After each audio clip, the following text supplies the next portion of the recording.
And talking about your dad's connection, so he's the reason that you guys connect with David Page because they're his father and your father work together. So Yeah. when is it that your brothers and David get together and then come to you and say, "Hey, we're starting this band. Do you want to be a part of it?" Or is Yeah, it no, or did that you guys wasn't. talk to it as a group? Yeah, not at all. No, they were, they were 3 years older than I was.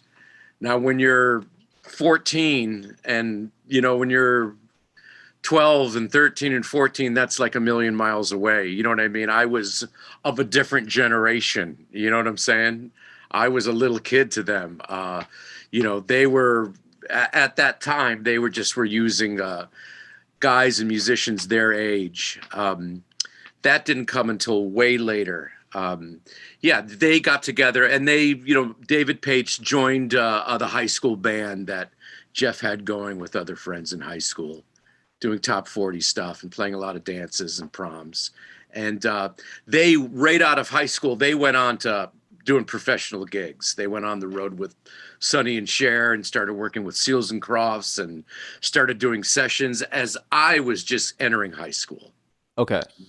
And I put together pretty much the same kind of band that they had, but just with guys that were in my grade, like Steve Lukather and Mike Landau and John Pierce and Carlos Vega, Mhm. and that was my band.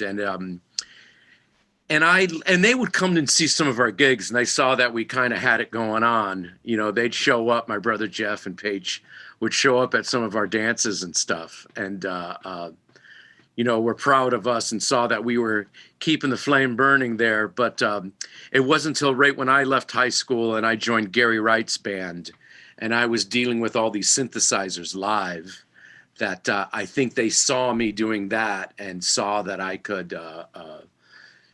come in handy as far as help with synthesizers go, And you go which is out with what I Gary. wound up doing. Sorry, No, I was gonna say you go out with Gary Wright in around 77. So that's about a year before Toto comes 75. out. 75. Okay. 75, yeah, the year I graduated.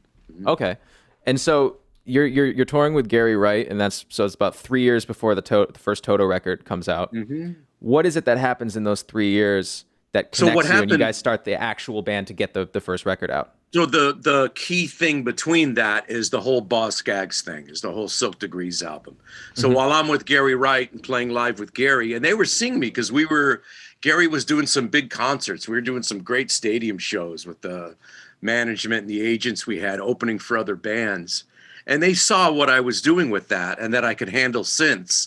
And then Boz's band, they did Silk. This is while they were doing Silk Degrees, which was David Hungate, my brother Jeff, and David Page. And right away, they wanted to help Boz put together a band for the road.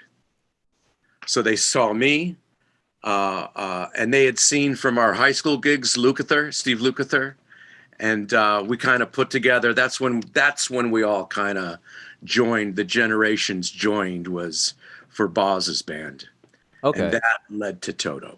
And you said before that Jeff, and I think you said about Mike too, that they were more natural musicians and they were the type of people that can just sit down and play. And you're the type of person that needs to tweak and refine things. Was that ever kind of a point of contention between you guys when you were in the band? Oh, absolutely, absolutely. I was never that kind of musician. I had never practiced piano hard enough or had enough legit chops or could really improvise the way they could. Luke went right up there. Luke was right on their level straight away. He was just a great natural musician. Uh, um, yeah, I was always kind of like in movies, you have character actors in movies. I've always felt of myself as kind of like that in the music business. And did they ever accept kind of your way of working and vice versa? Did you ever try to conform In to a their kind way, of sit down sure. type playing? Sure, at times begrudgingly they started doing that. I mean, it wouldn't have been great to have two David Pages in the band. You know what I mean? There would have been very easy for them to find a lot of keyboard players that, as far as legit keyboard playing, guys who were better than me. But I was very happy being a programmer and helping Dave out and us being a team, and while at the same time learning from him. I mean, I was growing as a musician. It wasn't like I didn't want to know that stuff. I just, it didn't come as easily and natural to me as it did to them, you know? How is it that you started learning how to program synths? Is that just something you just start playing around with them? Is that how you figure all that stuff out? Yeah, in high school, and I had a friend who had some, a friend who had a Mini Moog and an ARP 2600, and he started showing me. And I was lucky to have guys like friends like Roger Lynn Hmm. and this guy Ralph Dyke and Michael Boddicker. Was guys like him. I'd be calling him from the road with Gary Wright, saying, "How do I get a good string sound on a Oberheim, four voice?" This is while I was on the road. Michael was guys like Michael Boddicker were very helpful, and Roger Lynn. When I got my modular stuff, I had no idea what I was doing, and I just wanted a lot of synth voices because I was doing things with sequencers, and I wanted to do things with more than one voice. And that sounds like anything any synthesizer does, but back then, Mini Moogs just played one note. Hmm. And if you wanted to have more than one note, you had to have more than one Mini Moog, you know. And I did that by just having these huge modular systems that David Page helped me acquire. And but I didn't know. I just kind of knew the basics. And guys like Roger Lynn started teaching me about voltage control and some synth basics. And all of a sudden, I just kind of lit up. You start putting one and one together and two and two together, and all of a sudden you see all those jacks on the back of keyboards and stuff that no one ever uses, and all of a sudden you know how to use those things. Hmm. um, and it was an amazing time period. And so by 78, when the first Toto record comes out, do you consider yourself more of a keyboard player? Or are you considering yourself more of a programmer for synths? Well, both. I considered myself a keyboard player too, that knew synths.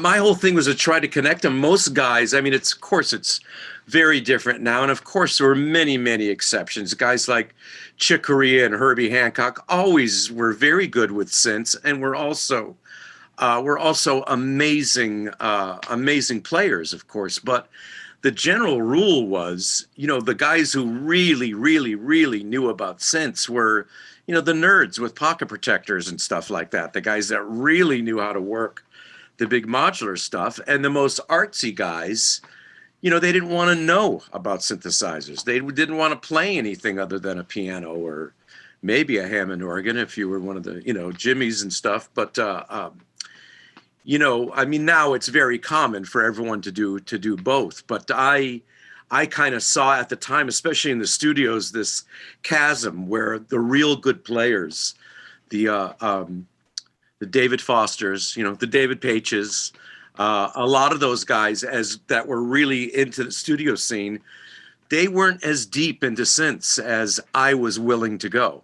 Hmm. A lot of it was a pain in the ass having to have interfaces and black boxes so that a Mini Mo could play an ARP and all that stuff.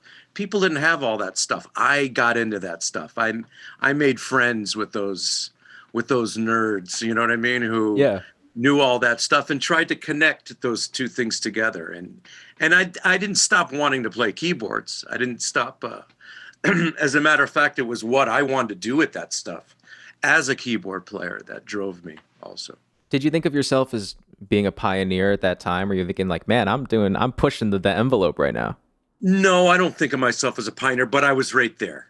Hmm. But I was right there when all this stuff was going on, when all these people, a whole lot of other people started putting two and two together like I was. Yeah, I kind of was there, and it was an amazing time to be around guys like Roger Lynn who were just figuring out how to trigger a piece of digital audio with a button, and that they could make a programmable drum machine.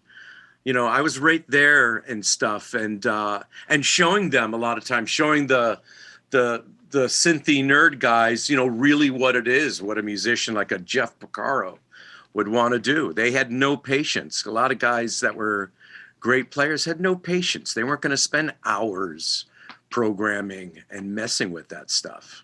Was the majority of your income at that time outside of Toto coming from working as a synth or as a player? Session guys doing sessions. Doing sessions, okay. Yeah. Who are the notable people around that era? Like between the first and second Toto record, are you going in a bunch of session work? And between that, was that 78, Yeah, it was 79? actually right before Toto too. You know, guys like David Foster started hiring me.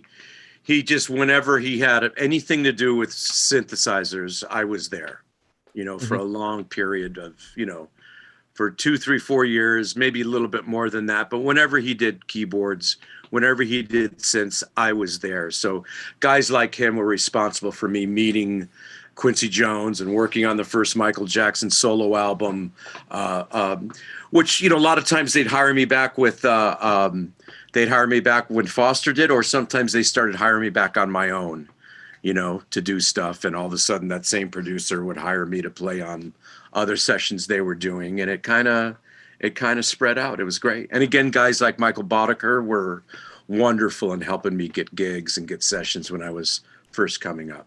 Did you think Toto at that time was being like, oh, this is what my main thing is going to be, and I'm going to work on sessions on the side? Were you thinking like that way, or were you just kind of throwing everything at the wall and just seeing what happens?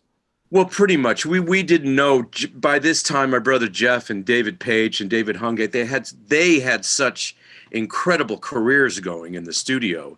Luke and I were just starting off, but they had these amazing, already established careers, playing on the coolest stuff. I was worried they would never put a band together because they were, you know, they sure didn't need to take that chance of stopping what they were doing and taking the time it took and the energy it took to put a band together. But thank God they did. That was always, you know, in their hearts too, I guess, to actually have their own band. And yeah, Toto was our priority. But we were all very lucky where, you know, when we would leave town, you know, we could leave town and do a tour. When we come back, we still had lots of work, you know, in the sessions, doing sessions. Was there any specific concept that you guys had when you started the group? Were you thinking like, we want to sound like this, or we want to do this with it, the type of music we're doing? You know, just to be our own, you know what I mean? We just kind of had our own idea. We were very influenced. I brought in a big prog influence, you know, but, you know, my brother Jeff and David Hungate and Page, they had such amazing time and such amazing groove. And we played a lot of R&B growing up, and they also were heavily influenced by Hendrix and rock and roll. And it was just its own, doing our own thing. You know what I mean? Mm-hmm. We definitely were doing our own thing. And David Page was a very, very strong writer to begin with. You know, we were just kind of finding our legs writing wise, the rest of us, and we're just starting to write tunes. But David, you know, had already written Silk Degrees with Boz. He'd already, you know, had done a whole lot by the time Toto started, and was kind of hitting the ground running there. Yeah, do you think you guys? I was actually literally about to say that. Do you think the sound of the band was straight off right from the get-go, how it kind of ended up being? Because I talked recently with Hank Shockley, who produced with the Bomb Squad for Public Enemy, and he said that between the first and second album was a huge difference in terms of how they approached it. Do you think you guys had a period where it was like, okay, now we're really hitting our stride for what the style of the band is going to be, or were you right off the bat just right in it? No, I think, you know, and maybe other people could see the similarity and see the progression, but yeah, I thought we were kind of finding our way, you know. We were kind of finding our way. The first time we did some things real old school. David's dad still did the string and horn arrangements like you would on a singer's album, like you would on a typical pop album of that time, but we kind of made it more and more our own. You know, to me, where we really found it was on Toto 4, was kind of when everything really came together and the tension was just right. And the you know, yeah, the tension was just right. The influences, there was, the alchemy of the influences was just right. You know what I'm saying?